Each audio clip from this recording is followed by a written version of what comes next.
Hello बच्चों, स्वागत है आपका फिर से इस एक नए वीडियो के साथ। आप लोग को मैं इसमें बताने चलूँगा, आप लोग का जो प्रकाश का अपवर्तन है इसमें एक टॉपिक लेंस आता है, हाई स्कूल में भी है और आपका इंटर में भी है। तो दोनों को ध्यान देते हुए हमने इस वीडियो को बनाने की कोशिश किया है। मुझे जहाँ तक विश्वास है आपको समझ में ज़रूर आएगा।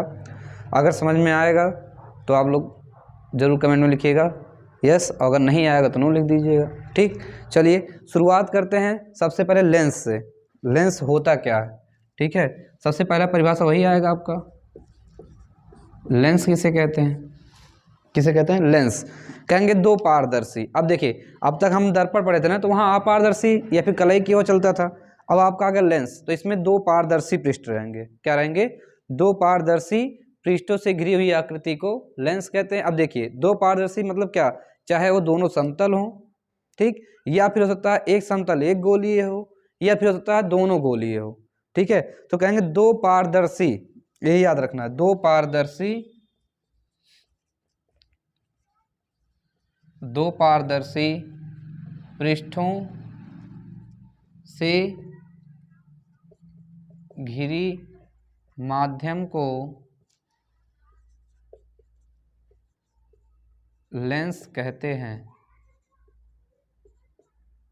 लेंस कहते हैं। देखिए क्या करा, दोनों, या तो दोनों पृष्ठ गोलीय हो, गोली मतलब क्या? दोनों गोले से ही हो, या फिर एक गोलीय, आपका समतल हो, या फिर हो सकता है क्या, एक दोनों गोलीय या फिर समतल हो सकता है। देखिए इसमें से कुछ भी हो सकता है, या तो दोनों गोलीय हो सकता है।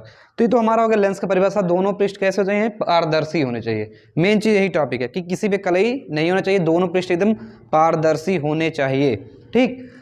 अब देखिए जो मुख्य हमको है, मुख्य पढ़ते चलते हैं। मुख्य लेंस के प्रकार क्या हैं? मुख्य लेंस के प्रकार वो आपके दो प्रकार के हैं। कितने प्रकार के? दो प्रकार के, ठीक। पहला क्या आता है आपका? उत्तल लेंस। कौन सा लेंस? उत्तल लेंस। इसको अभिसारी लेंस भी बोलते हैं, अभिसारी लेंस, ठीक। दूसरा जो आपका आता है अवतल लेंस, इसको अपसारी लेंस कहते हैं। देखिए अभी मैं इनका परिभाषा बता रहा हूं आपको। लेंस जो मुख्य रूप से होते हैं वो दो प्रकार के होते हैं, ठीक है। मुख्य रूप से कितने हैं? दो प्रकार के। एक क्या? उत्तल लेंस, और दूसरा कौन सा? अवतल लेंस। उत्तल लेंस को हम अभिसारी लेंस भी कहते हैं, और जो आपका अवतल लेंस है उसको अपसारी लेंस कहते हैं। अब दोनों की परिभाषाओं की बात आती है, ठीक। तो पहला परिभाषा हम किसका पढ़ेंगे? उत्तल लेंस का। किसका पढ़ेंगे? उत्तल लेंस का, ठीक। अब क्या कहेंगे? वह लेंस, पहले का परिभाषा हम पढ़ रहे हैं, वह लेंस, या वह गोलीय लेंस भी कह सकते हैं, या वह गोलीय, ठीक है। वह लेंस जो किनारों पर दबा हुआ, किनारों पर दबा हुआ और बीच में उभरा हुआ होता है, और बीच में उभरा हुआ होता है, उसे उत्तल लेंस कहते हैं।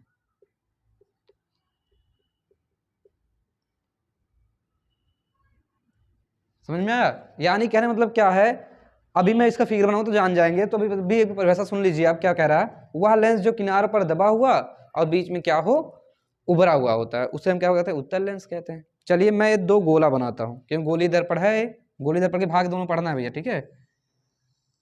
मैं ये दो गोले ले लिया, ठीक। दोनों गोलों के एक दूसरे के ऊपर करके हम इसको काट देंगे। मान लीजिए यहां से कट कर देते हैं, ठीक। इस प्रकार जो लेंस बनेगा उस लेंस को क्या बोलेंगे हम? उत्तल लेंस। देखिए कैसे। अब अगर देखा जाए, इतना काट के मैं टोटल निकाल दे रहा हूं, ठीक है। देखिए ध्यान से,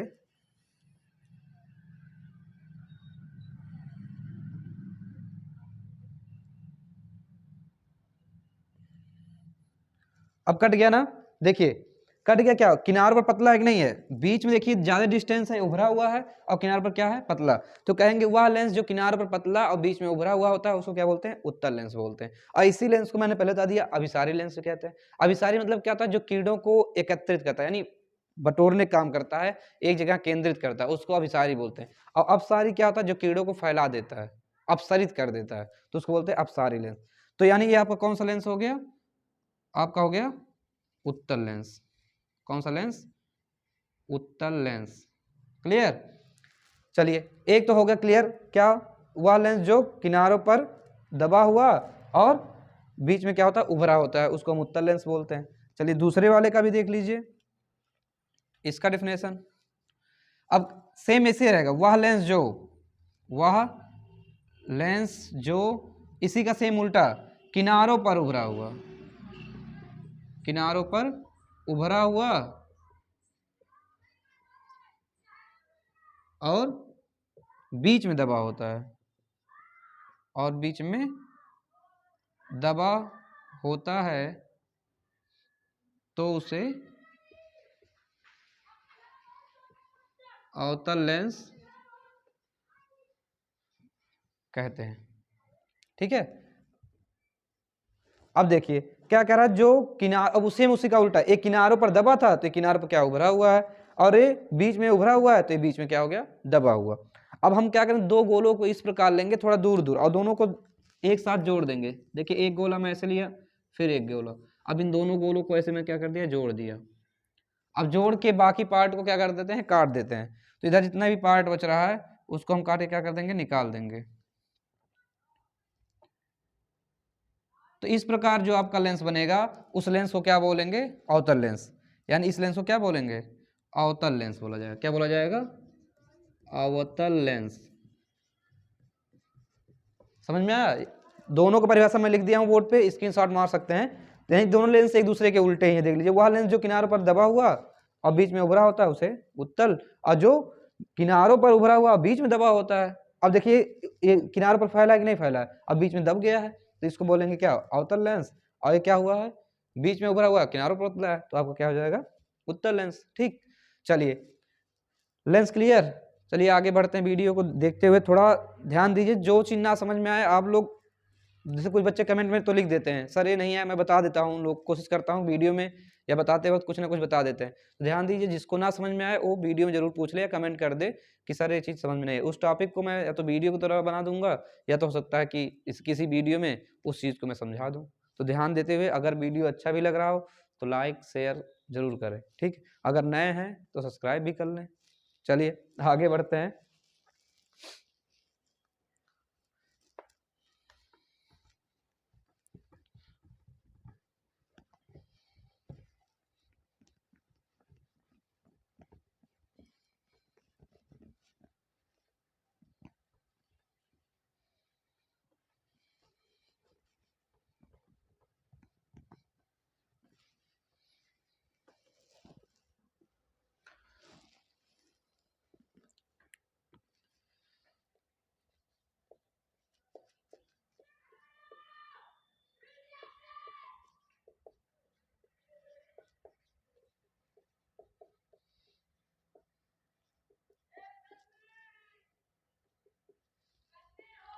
देखिए अगला टॉपिक आ गया आपका लेंस से संबंधित परिभाषाएं। यानी लेंस से जरूरी परिभाषाएं कौन कौन सी हैं, उन परिभाषाओं को हम पढ़ते चलते हैं। क्योंकि इस वीडियो में बस इतना ही आपका आएगा, क्या लेंस की परिभाषा और लेंस से संबंधित परिभाषाएं जो हैं, यानी कि इसी लेंस में क्या क्या चीज़ें होती हैं। जैसे दर्पण में था वैसे सेम लेंस में क्या क्या चीज़ें होती हैं, उस चीज़ के बारे में आपको हम बताएंगे।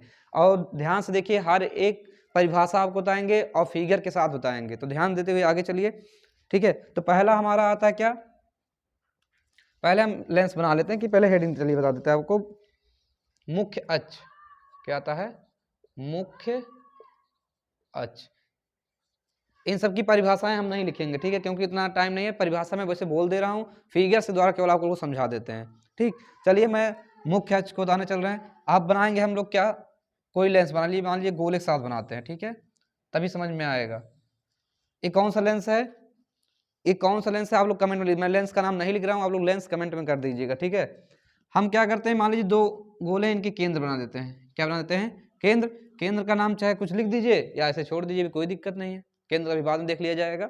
चलिए दो गोले के केंद्र हो गए ना। अब हमको मुख्य अक्ष की परिभाषा देना है।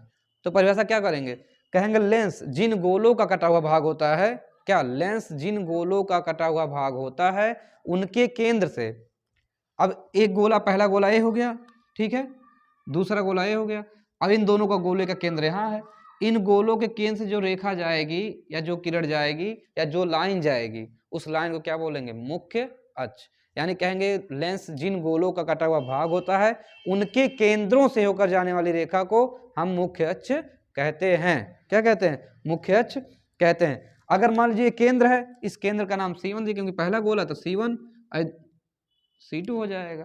तो मुख्य अक्ष को किससे व्यक्त करते हैं, C1 व C2 से व्यक्त करें। C1 C2 सीधे लिख लीजिए, ठीक है, C1 C2 से व्यक्त करते हैं। मुख्य अक्ष किससे हो गया, C1 C2 से व्यक्त करके, क्योंकि पहले गोले की जो केंद्र है वो C1 और दूसरे गोले का केंद्र क्या हो गया, C2। ये आपका हो गया क्या, मुख्य अक्ष हो गया। चलिए नेक्स्ट आगे बढ़ते हैं। चलिए यहीं देख लेते हैं वक्रता त्रिज्या, मिटाने की जरूरत भी नहीं पड़ेगी। वक्रता त्रिज्या,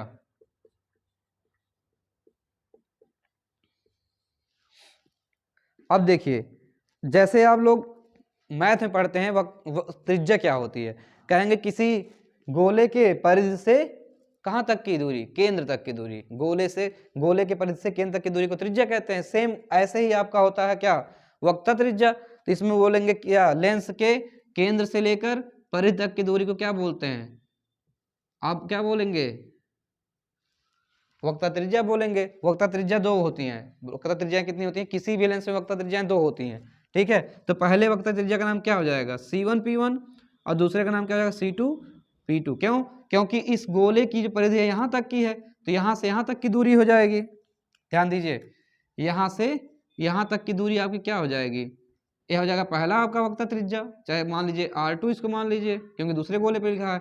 ऐसे इसका यहाँ से यहाँ तक का होगा, इस गोले तक का, तो आपका R1 हो जाएगा, ठीक है।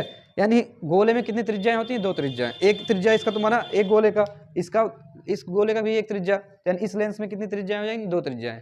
इसका वक्रता त्रिज्या क्या हो जाएगा, C1P1 और C2P2, क्योंकि परिधि तक की दूरी बोला है तो परिधि तक का हम नाप लिए, ठीक। चलिए वक्रता त्रिज्या समझ में आ गया। नेक्स्ट अगला पढ़ते हैं हम लोग।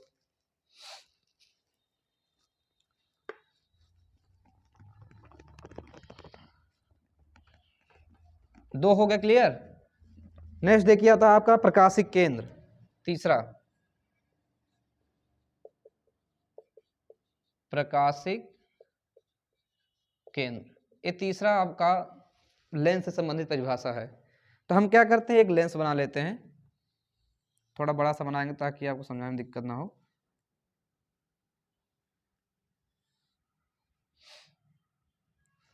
चलिए देखिए लेंस में होता क्या है, प्रकाशिक केंद्र हमको निकालना है।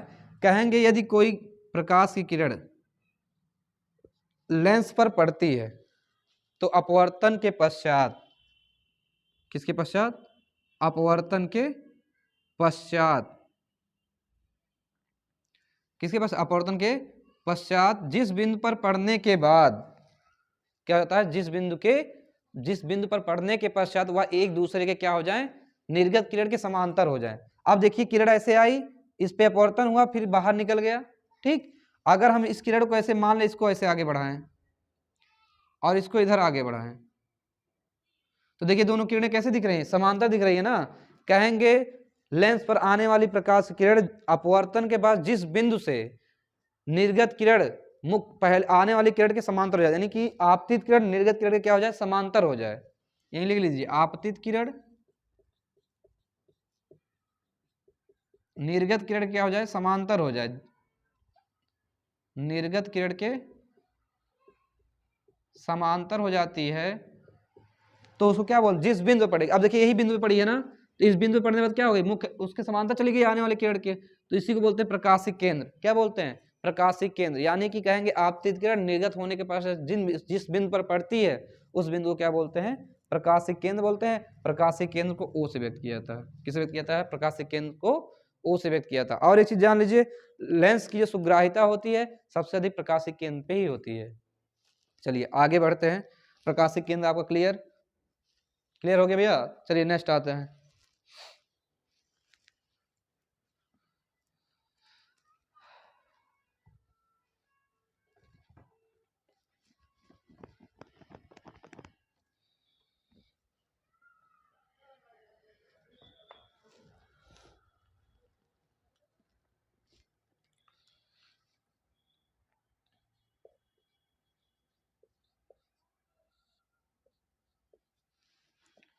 चलिए अब बहुत इंपॉर्टेंट क्वेश्चन आपका आता है फोकस।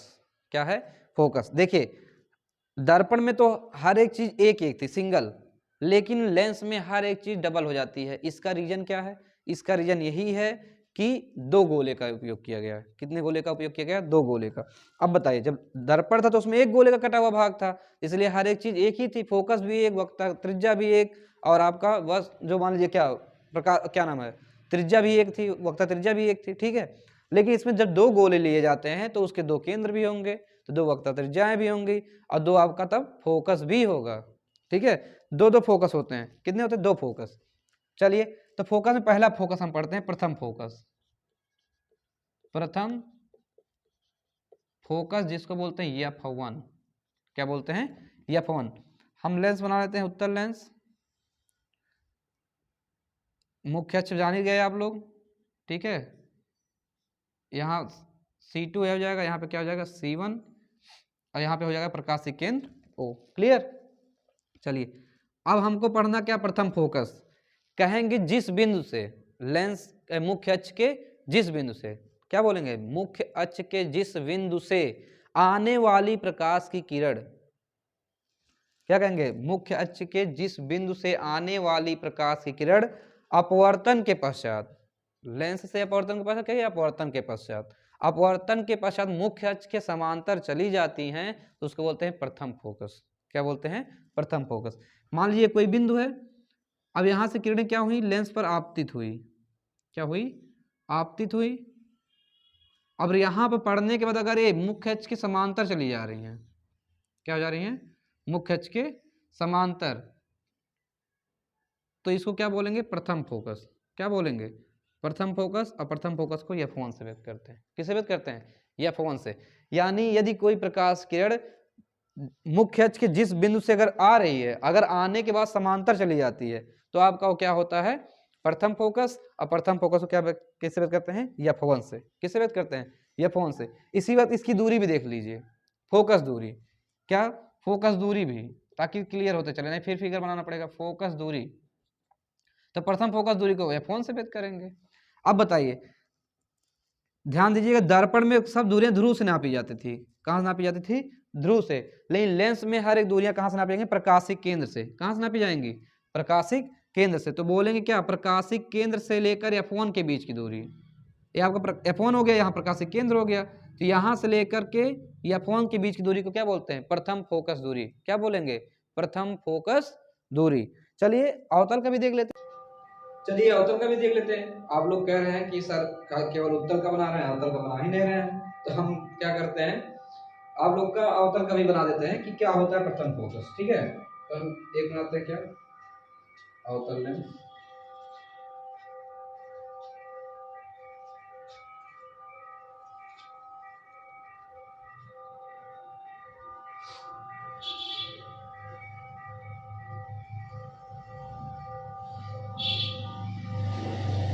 बन गया भैया? देखिए ध्यान दीजिए, हम क्या कर दिए, अब ऐसे बना दिए। अब हमारा क्या होगा इसमें? सेम इसका उल्टा होगा। कोई किरणें ऐसे आएंगी, यहाँ पड़ेंगी, ऐसे पड़ा, ये चला जाएगा मुख्य अक्ष के समांतर। तो बताइए किसी बिंदु से नहीं आई ना, तो इसमें हमको आभास करना पड़ता है। ये अवतल आपका है ना, आभास करेंगे ऐसे। अब यहाँ बनेगा, इसका जो F1 होता है दूसरे साइड बनता है। क्यों? क्योंकि इसमें किरणें अब सही से बताया ना फैलती हैं, तो किरणें ऐसे आया तब समांतर जाएगा। तो हम क्या किए, एक किरण सीधे ऐसे जब जाएगी तो F1 यही होगा जहां पे किरणें एक बिंदु से जाती हुई प्रतीत होती है। ठीक है, इसमें एक बिंदु पर जाती हुई प्रतीत होती है, यहाँ एक बिंदु से आती हुई प्रतीत होती है, इतना ही अंतर है। ठीक है, तो इसको F1 कहेंगे। अब इसकी दूरी क्या होगी? यहाँ से लेकर के यहाँ तक की दूरी क्या होगी आपका? स्मॉल F1 हो जाएगा, फोकस दूरी। ठीक है, अब हमको पढ़ना है द्वितीय फोकस दूरी। कौन सा? द्वितीय फोकस पहले पढ़िए, दूरी उसमें आ जाएगा। द्वितीय फोकस पढ़ते हैं। ठीक है, तो फिर हम वही लेंस बनाते हैं, मुख्य अक्ष बना लेंगे, हो जाएगा O। अब देखिए यहाँ C1, यहाँ आपका C2। ठीक, अब क्या कहेंगे इसकी परिभाषा द्वितीय फोकस की? कहेंगे मुख्य अक्ष के समांतर। क्या चीज? मुख्य अक्ष के समांतर आने वाली प्रकाश की किरणें लेंस से अपवर्तन के पश्चात, जब उसका अपवर्तन होगा तो जिस बिंदु पर एकत्रित होती है, काटती हुई प्रतीत होती है, या जिस बिंदु पर जाती हुई प्रतीत होती है, तो उसको क्या बोलते हैं हम? द्वितीय फोकस। द्वितीय फोकस को F2 से व्यक्त करते हैं। किससे व्यक्त करते हैं? F2 से व्यक्त करते हैं। अब कहा क्या मुख्य अक्ष समांतर ना, ऐसे ही किरण हम ले आए, यहाँ से भी एक, यहाँ से भी एक, और यहाँ से भी एक किरणें हम समांतर ले आए। अब कहा जब ये अपवर्तन होगा कहीं से काटती हुई से प्रतीत होगी।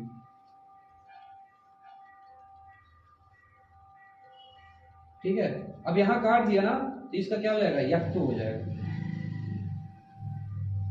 क्या हो जाएगा? F2। क्या करा कि लेंस से, अगर लेंस के समांतर कोई किरण आती है तो अपवर्तन के पश्चात जिस बिंदु पर काटेगी, मुख्य अक्ष के जिस बिंदु पर काटेगी, वो क्या होगा? F2 होगा, द्वितीय फोकस इसको बोलते हैं। अब आप परिभाषा जान ही गए होंगे। अब यहाँ से आपका क्या, द्वितीय फोकस तक के बीच की दूरी को द्वितीय फोकस दूरी या F2 कहते हैं। क्लियर? चलिए, अब ऐसे इसमें भी हो जाएगा, अवतल में भी बना लीजिए। मुख्य अक्ष हो गया यहाँ प्रकाशिक केंद्र C2 C1। अब किरणें से भी समांतर आएंगी, ऐसे किरणें क्या होंगी? फैल जाएंगी, फैल जाएंगे ना, क्योंकि अब क्या कौन सा है? अपसारी वाला है। ठीक, अब किरणें समांतर भी फैल गई, तो इससे वो क्या बन रहा? क्योंकि आज मैं बोला हूँ क्या, एक उसमें बोला हूँ परिभाषा में कि आपतित होती प्रतीत होती है या जाती हुई प्रतीत। अब देखिए मैं ऐसे ही करूंगा, इसको ऐसे यहाँ पे आएगा, ऐसे ये भी आ जाएगा, ये भी आएगा, और ये भी, यानी जिस बिंदु से जाती हुई प्रतीत होती है उसको बोलते हैं F2। तो उत्तर अवतल में सेम उल्टा होता है क्या, कि मुख्य अक्ष के समांतर आने वाली किरणें जिस बिंदु से जाती हुई प्रतीत होती है उसको द्वितीय फोकस कहते हैं, और द्वितीय फोकस से लेकर प्रकाशिक केंद्र तक की बीच की दूरी को द्वितीय फोकस दूरी या F2 कहते हैं। ठीक है, तो फोकस दूरी, जितनी भी दूरियां होती है स्मॉल में व्यक्त की जाती है, और जो मेन नाम होता है जैसे फोकस, वक्रता, त्रिज्या, वक्रता केंद्र, ठीक है, ध्रुव, प्रकाशिक केंद्र, ये सब कैपिटल अक्षर में लिखे जाते हैं अंग्रेजी के। ठीक, तो इसमें देखिए कैपिटल में फोकस, द्वितीय फोकस कैपिटल था, नहीं फोकस दूरी स्मॉल में हो गया। प्रथम फोकस कैपिटल में था, फोकस दूरी प्रथम वाला स्मॉल में हो गया। समझ में आया? जिस बिंदु से किरणें जाने के बाद समांतर हो जाएंगे प्रथम फोकस, और समांतर आने के बाद जिस बिंदु पर एकत्रित होंगे वो द्वितीय फोकस होगा। क्लियर? तो ध्यान देते हुए आगे बढ़िए, इतने कोई दिक्कत नहीं ना। चलिए देखते हैं थोड़ा आगे, और पढ़ना है फोकस तल पढ़ना है। क्या पढ़ना है? फोकस तल, फोकस तल पढ़ना है। फोकस तल किसे कहते हैं? कहेंगे मुख्य अक्ष के लंबवत, मुख्य अक्ष के लंबवत मुख्य फोकस पर खींची गई रेखा को हम क्या बोलते हैं? फोकस तल कहते हैं। ये आपका फोकस है, इसके ऊपर ऐसे हम लंबवत एक रेखा खींच देंगे, ये आपका क्या हो जाएगा? फोकस तल हो जाएगा। क्या हो जाएगा? फोकस तल। ऐसे इसमें भी अगर हम खींच दें, यहाँ फोकस है, ऐसे खींच देंगे, क्या हो जाएगा? फोकस तल हो जाएगा। यानी मुख्य अक्ष के लंबवत, ठीक, फोकस पर, मुख्य अक्ष के लंबवत फोकस पर खींची गई रेखा को हम फोकस तल कहते हैं। क्लियर? अब हम आगे बढ़ते हैं अगले वीडियो पे। आपका एक ही और अगले वीडियो में अगला जो टॉपिक आता है, हम अगले टॉपिक पे आते हैं। क्या है? गौड़ अक्ष। एक लास्ट है इसका, है गौड़ अक्ष। ठीक है, इसका लास्ट टॉपिक है। तो हम पहले बना लेते हैं लेंस।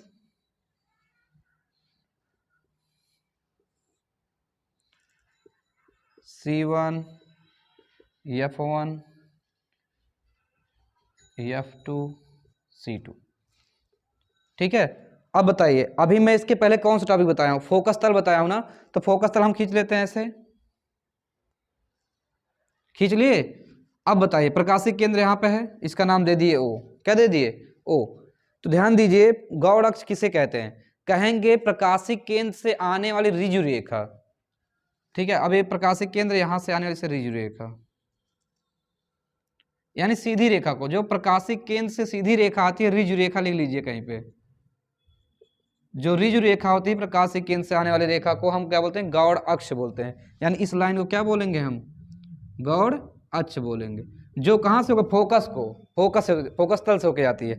यानी कि प्रकाशिक केंद्र से आने वाली ऋजु रेखा जो फोकस तल से होकर जाती है उसको हम क्या बोलते हैं? गौड़ अक्ष बोलते हैं। क्या बोलते हैं भैया? गौड़ अक्ष। देखिए जितनी भी परिभाषाएं थी आपके लेंस में, वो सब परिभाषाएं हमने बता दी हैं। ठीक है, तो हमको लगता है कि आपको वीडियो अच्छा ही लगा होगा। अगर अच्छा लगा है तो वीडियो को अधिक से अधिक शेयर करें, लाइक करें और सब्सक्राइब जरूर करें। ठीक है, जिस प्रकार हमने आपको दर्पण में प्रतिबिंब बनना बताया था, उसी प्रकार सेम लेंस में प्रतिबिंब कैसे बनते हैं इसको भी बहुत आसानी से बताएंगे और मुझे विश्वास है आपको समझ में जरूर आएगा। देखिए, आप लोग बहुत धैर्य बना के पढ़ रहे हैं, मैं जान रहा हूं, क्योंकि वीडियो पे जो व्यूज आते हैं उस व्यूज को मैं देखते हुए जान रहा हूं बच्चे बहुत धैर्य से, बहुत आसानी से पढ़ते हैं। तो जरूर देखिए, सही है, लेकिन कमेंट जरूर कमेंट करेंगे तभी मैं जान पाऊंगा कि आप लोग सीख रहे हैं कि नहीं सीख रहे, मेरा पढ़ाया हुआ काम आ रहा है कि नहीं आ रहा है। ठीक है, कुछ बच्चे तो सोचते हैं कि क्या कमेंट कर देंगे तो सर जी जान जाएंगे कि हम भी मोबाइल चलाते हैं। तो ठीक है, कोई बात नहीं, इस पर मोबाइल चलाओ लेकिन अपने काम के लिए, अपने फ़ायदे के लिए, कि हमको कुछ जानकारी लेना है। तो आपके गार्जियन भी आपको मोबाइल देंगे, लेकिन अनर्गल चीज़ों के यूज के लिए आपके गार्जियन भी आपको मोबाइल नहीं देंगे। ठीक है, तो ऐसा काम मत करिए, किसी का विश्वास मत तोड़िए, ना तो मेरा ना तो अपने गार्जियन का। तो वीडियो अगर अच्छा लग रहा हो आप लोग को तो शेयर जरूर करिए, और जो लोग नए आ रहे हैं इस वीडियो पे उस वीडियो को सब्सक्राइब जरूर कर लें। ठीक है, ताकि सपोर्ट मिलता रहे, आप लोग के सपोर्ट से ही सब कुछ होना है, क्योंकि वीडियो में फ्री में आपको सब कुछ दे रहा हूँ तो इसका लाभ मुझे भी मिलना चाहिए। ज़्यादा से ज़्यादा लाइक शेयर करिए, बस मुझे क्या चाहिए, लाइक से ही मतलब है, मुझे शेयर कर दीजिए, उतना बहुत है, व्यूज आ जाए मेरे लिए इतना काफ़ी है। जय हिंद, जय भारत, थैंक यू।